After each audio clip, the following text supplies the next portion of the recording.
set an all-time new single-day revenue record. I'm halfway across the world right now, and the two big questions I have in my mind are why and how. Yo, I've been ghosting you cause I'm working. Like, what do you really expect? Money obsessed, cute and sweet, okay, I love how you dress. Man of your talk, give me respect. It's hurting you cause I got the effect. Man of your talk, give me respect. Don't let this shit get to your head.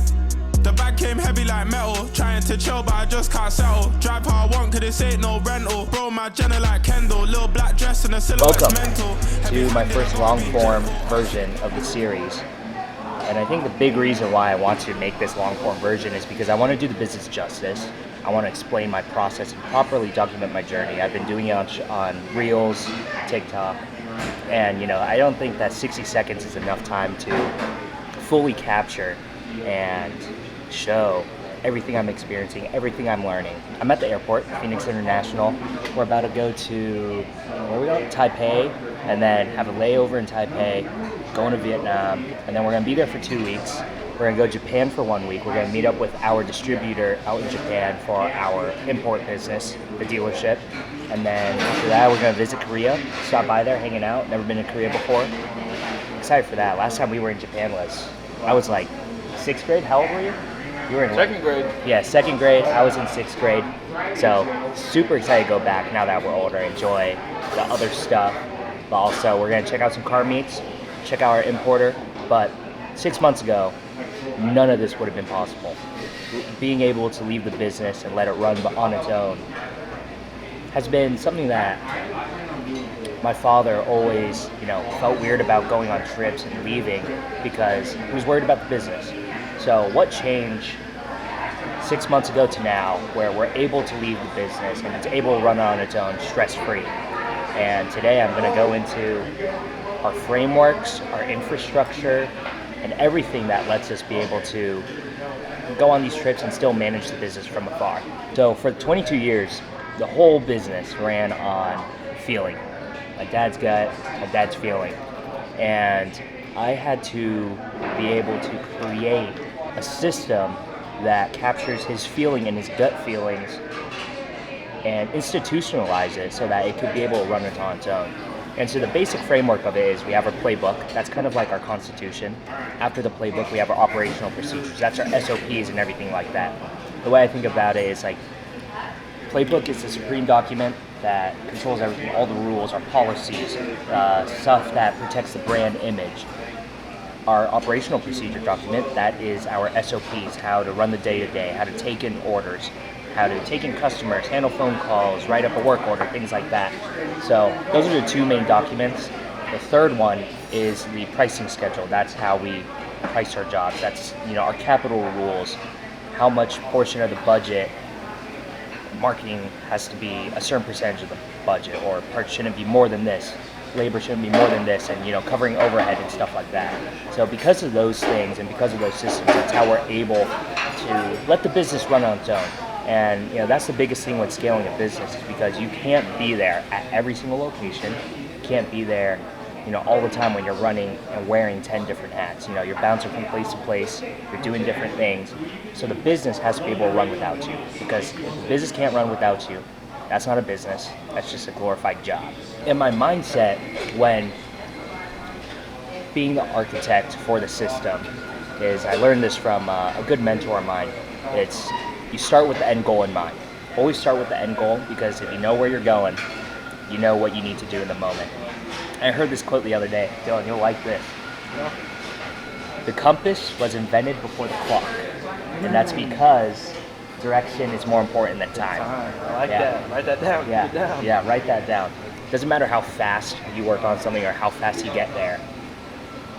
Speed in the wrong direction will bring you further away than where you're going. So I always start with the end goal in mind. And in my head, my vision, we have 50, 100, 200 locations all across the country. And then from there I step back. All right, so how does somebody run 200 locations if they can't be there? So that brought me back.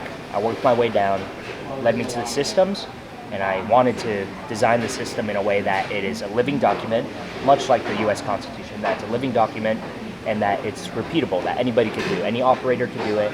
Any person running a location, any manager, any shop foreman would be able to run the business successfully the way that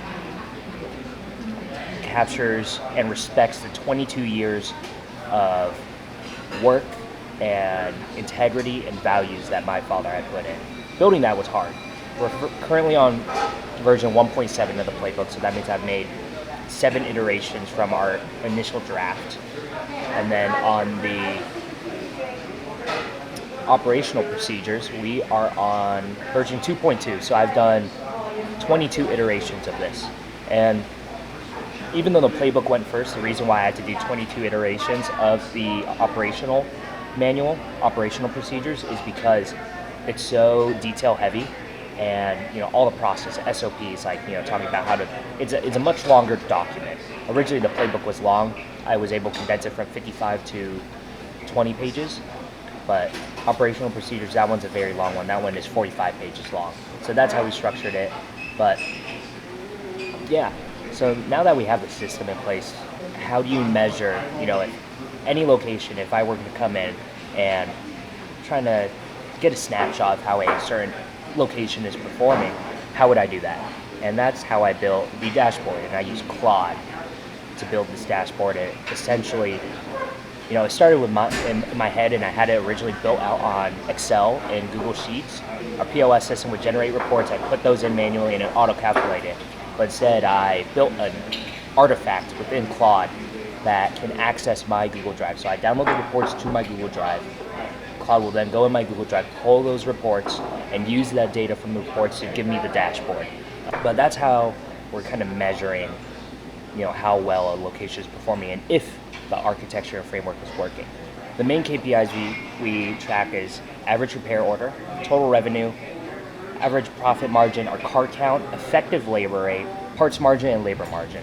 And then I also use it to calculate the revenue mix, how much revenue we're pulling in from parts, how much we're pulling in from labor.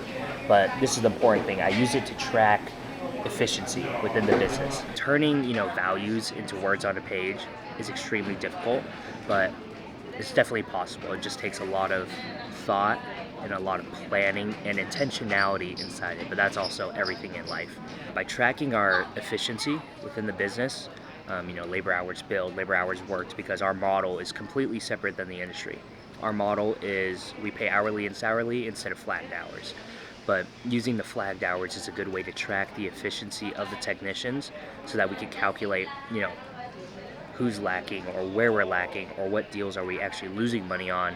And I think the benefit to the salary and hourly model is that our employee retention is a lot better. We also we're starting to offer, and I've been working on this for the past couple months, is company 401k and company health insurance. And those are the two big things, health insurance more than 401k, because employee retention, it's very hard to find talented, skilled workers in our industry. So keeping them is super important because the cost of training new ones and hiring on new ones is very intensive, very capital intensive, and very time intensive. So when we have a good technician, we have a good employee, we want to take care of them. And that's why I always believe is putting people first. That's why we use an hourly and salary model instead of the standard flat rate or flagged hours, how 99% of the industry does it. By tracking that efficiency and other KPIs, what it really brought out was, especially with the dashboard, is our potential lost revenue, our unearned revenue that we have. In the past 3 months alone, we've had $175,000 in potential revenue. And so using the systems in the dashboard, we're able to track recapturing that lost revenue. That 175K is, it's definitely notable on our books. And before, we didn't even know how much potential revenue that we haven't captured. We didn't even know that was a thing. We didn't know how much of potential revenue, how much of quotes and estimates didn't go through that could have been turned into revenue. So even capturing just a fraction of that 175,000 will, that's how we're going to hit record months. Every single month doing the same thing, day in and day out. That's all it really takes. And once you build a system that automates it and, it becomes part of the infrastructure, when we open another location, we don't have to go through the same hurdles and the same struggles as the ones that we're going through now. But yeah, that's it for this first one. I'm about to board my flight. Cheers. get after it, guys.